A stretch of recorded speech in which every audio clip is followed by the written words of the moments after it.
వైద్య రంగం చూసుకుంటే ఏమైందంటే ఈసారి ఈ ఒక సంవత్సరంలో కూడా సుమారు 8 కొత్త మెడికల్ కాలేజెస్ కి పర్మిషన్ తీసుకురావడం జరిగింది. అంటే తెలంగాణలో సుమారుగా ఒక 400 ఎంబీబీఎస్ సీట్లు పెరిగాయి. తర్వాత ఆరోగ్యశ్రీ అన్నదాన్ని రాజీవ్ ఆరోగ్యశ్రీగా చేసి దాన్ని 5 లక్షల నుంచి 10 లక్షల కవరేజ్ కి డిక్లరేషన్ ఇవ్వడం జరిగింది. ఇందులో ముఖ్యంగా వైద్య రంగంలో చూస్తే మీకు ఉద్యోగాల భర్తీ కూడా సుమారుగా 7,700 హెల్త్ కేర్ పొజిషన్స్ ను ఫిల్ చేయడం జరిగింది. అందులో సుమారుగా 7,000 మంది స్టాఫ్ నర్సులుగా ఏర్పాటు చేయడం జరిగింది. ఆ తర్వాత ఒక 200 పైగా అంబులెన్సులు, కొత్త అంబులెన్సులు. తర్వాత ఉస్మానియా జనరల్ హాస్పిటల్ అన్నది ఇది చాలా రోజుల నుంచి డిమాండ్.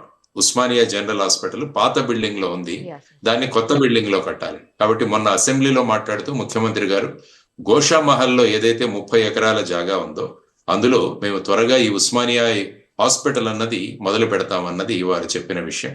తర్వాత ఈ మధ్యలో మీరు తెలంగాణలో చూసుకుంటే ఆహార కల్తీ అన్నది చాలా పెద్ద సంఖ్యలో జరుగుతుంది. మీరు మొన్నే చూస్తే ఎవరో ఒక ఆవిడ కూడా ఈ మోమోస్ అని తిని ఆవిడ చనిపోయింది. ఆ తర్వాత చాలా ఫుడ్ సేఫ్టీ అధికారులు కూడా అనేక చోట్ల రేడ్లు చేసి సుమారుగా ఒక 500 కేసుల దాకా బుక్ చేసి 66 లక్షల దాకా ఫైన్ కలెక్ట్ చేశారు. అంటే ప్రజలకు ఆరోగ్యానికి పాడవడానికి ప్రధానమైన కారణం ఇదని గుర్తించి ఈ విధంగా చేయడం అన్నది కూడా మనం హర్షించాలి.